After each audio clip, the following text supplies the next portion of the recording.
Hello friends, welcome to our channel. இன்னைக்கு பார்த்தீங்கன்னா நம்ம வந்து ஒரு லஞ்ச் மெனு பார்க்கலாம்.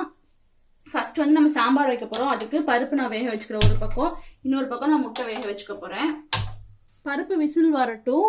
பருப்பு வந்து எப்பவும் போல் துவரம் பருப்பு, அது கூட உப்பு, மஞ்சத்தூள், பெருங்காயத்தூள் இது மூணே வந்து சேர்த்தி போட்டு தண்ணி ஊற்றி வச்சுருக்க குக்கரில். இது விசில் வரட்டும், முட்டையும் வந்து வேகட்டும். அந்த கேப்பில் நம்ம காயெல்லாம் கட் பண்ணிக்கலாம். பருப்பு விசில் வந்துருச்சு. அடுத்து வந்து நம்ம சாம்பார் வச்சுக்கலாம். அதுக்கு ஒரு கடாய் வச்சுக்கோங்க. அதில் ஒரு ஸ்பூன் எண்ணெய் சேர்த்திக்கோங்க. எண்ணெய் நல்லா சூடாயிடுச்சு. அரை ஸ்பூன் கடுகு, அரை ஸ்பூன் உளுந்தம்பருப்பு சேர்த்திக்கோங்க. இது ரெண்டும் நல்லா பொரிஞ்சதுக்கு அப்புறமா கொஞ்சமாக கருவேப்பிலை சேர்த்திக்கோங்க. அதுக்கப்புறமா ஒரு பெரிய வெங்காயத்தை இந்த மாதிரி கட் பண்ணி வச்சுருக்கிறேன், அதையும் சேர்த்திக்கோங்க. ஒரு தக்காளி. இப்போ இதில் அரை ஸ்பூன் மஞ்சள் தூள், ஒரு ஸ்பூன் மிளகாய் தூள், 2 ஸ்பூன் சாம்பார் தூள் சேர்த்திக்கோங்க. கொஞ்சமாக உப்பு இதெல்லாத்தையும் சேர்த்திட்டு நல்லா இதை ஃப்ரை பண்ணி விட்டுருங்க. அடுத்து இதில் பூசணிக்காய் சேர்த்திக்கோங்க. நான் வந்து இன்னைக்கு பூசணிக்காய் சாம்பார் தான் பண்ண போகிறேன்.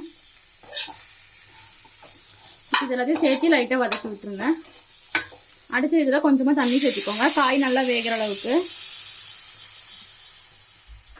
இப்போ இது நல்லா கலக்கி விட்டுருங்க, காய் வேகட்டும். இப்போ பார்த்தீங்கன்னா முட்டை வெந்துருச்சு. இப்போ நம்ம இதை இறக்கிடலாம்.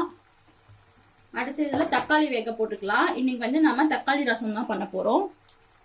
சாம்பார் பார்த்தீங்கன்னா காய் வெந்துருச்சு. அடுத்தது நம்ம இதில் பருப்பு சேர்த்திக்கலாம். அடுத்தது புளித்தண்ணி சேர்த்திக்கோங்க. இப்போ இது லைட்டாக கலக்கி விட்டுருங்க. சாம்பார் ரெடி ஆகட்டும். அதுக்குள்ளே நம்ம வந்து தக்காளி இறக்கிடலாம். தக்காளி வெந்துருச்சு ரசத்துக்கு. அடுத்தது வந்து நம்ம இன்னைக்கு சேனக்கிழங்கு பொரியல் பண்ண போகிறோம். அதுக்கு ஒரு பாத்திரத்தில் தண்ணி வச்சுக்கோங்க. இப்போ இதில் கொஞ்சமாக உப்பு சேர்த்துக்கோங்க. ஒரு 1/4 ஸ்பூன் மஞ்சள் தூள். அவ்வளோதான், நம்மளோட பூசணிக்காய் சாம்பார் ரெடி ஆயிடுச்சு. லாஸ்ட்டாக கொஞ்சமாக கொத்தமல்லி எல்லாம் சேர்த்துக்கோங்க. இப்போ நம்ம இதை இறக்கிடலாம். அடுத்தது பார்த்தீங்கன்னா சேனக்கிழங்கு வேக வைக்கிறதுக்கு தண்ணி வச்சுக்கோலாம். அதை வந்து பெரிய அடுப்பில் மாற்றி வச்சிடலாம். சேனக்கிழங்கு மசாலா ரெடி பண்ணுறதுக்கு ஒரு கடாயை வச்சுக்கோங்க. அதில் எண்ணெய் சேர்த்திக்கோங்க. தண்ணி நல்லா கொதிச்சிருச்சு. இப்போ வந்து நம்ம இதில் காய் சேர்த்திடலாம். சேனக்கிழங்கு இந்த மாதிரி கியூபாக கட் பண்ணி வச்சுக்க, சின்ன சின்ன பீசஸை இப்போ அதை சேர்த்திடலாம்.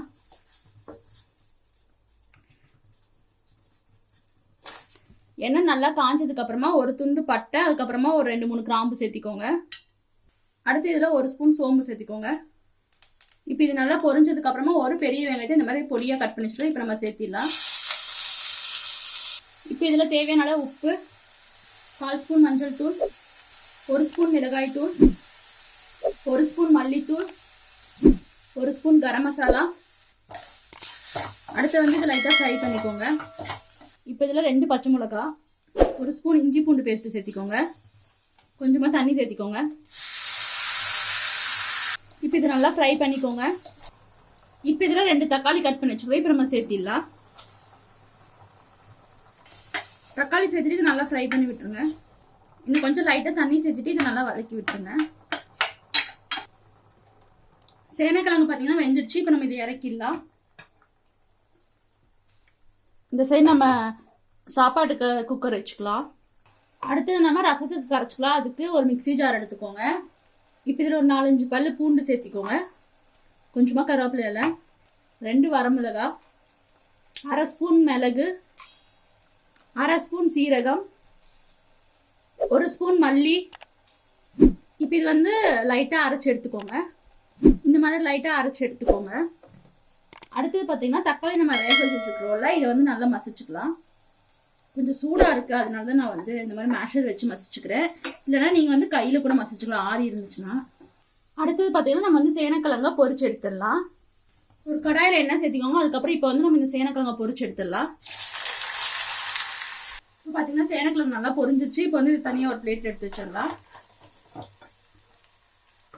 இதே மாதிரி கொஞ்சம் கொஞ்சமாக போட்டு எல்லாத்தையும் வந்து பொரிச்சு எடுத்துக்கோங்க. இப்போ பார்த்தீங்கன்னா மசாலா நல்லா ரெடி ஆயிடுச்சு. அடுத்து வந்து நம்ம சேனக்கிழங்கு பொரிச்சு வச்சுருக்கோம்ல, இப்போ இதை வந்து இதில் சேர்த்திடலாம். மசாலாவில் சேர்த்திட்டு இப்போ வந்து இது நல்லா ஃப்ரை பண்ணி விட்டுருங்க. அவ்வளோதான், நம்மளோட சேனக்கிழங்கு மசாலா ரெடி ஆயிடுச்சு. கடைசியாக பார்த்தீங்கன்னா நம்ம வந்து ரசத்துக்கு தாளிச்சுக்கலாம். தக்காளி வந்து கரைச்சோல்ல, அது வந்து வச்சுருக்கேன் இப்போ அடுப்பில். அடுத்தது நம்ம பூண்டு மிளகு சீரகம்லாம் அரைச்சோல இப்போ அதை சேர்த்திடலாம். எக்ஸ்ட்ரா இன்னும் கொஞ்சம் தண்ணி சேர்த்திக்கோங்க. இப்போ இதில் கொஞ்சமாக உப்பு சேர்த்திக்கோங்க. இப்போ பார்த்தீங்கன்னா ரசம் வந்து நல்லா நுர கட்டிடுச்சு. இப்போ வந்து இதை இறக்கிடலாம். அடுத்து வந்து நம்ம இதுக்கு தாளிச்சிடலாம். தாளிக்கிறதுக்கு கொஞ்சமாக எண்ணெய் சேர்த்திக்கோங்க. அதில் கொஞ்சம் கடுகு, உளுந்தம்பருப்பு, 2 காஞ்ச மிளகா, கொஞ்சமாக கருவேப்பிலை. ரசத்துக்கு வந்து நீங்கள் தாளிச்சாலும் நல்லா தான் இருக்கும், தாளிக்கலினாலும் நல்லா தான் இருக்கும்.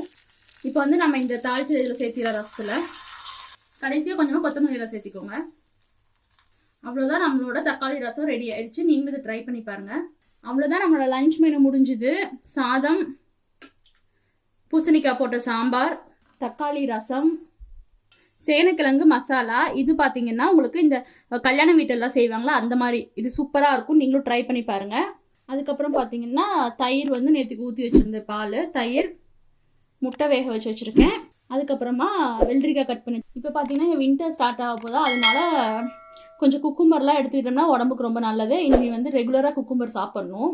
அவ்வளோதான், நம்மளோட லஞ்ச் மெனு முடிஞ்சது. உங்களுக்கு பிடிச்சிருக்குன்னு நினைக்கிறேன். பிடிச்சிருந்தா லைக் பண்ணுங்கள். மறுபடியும் நம்ம அடுத்த வீடியோ பார்க்கலாம்.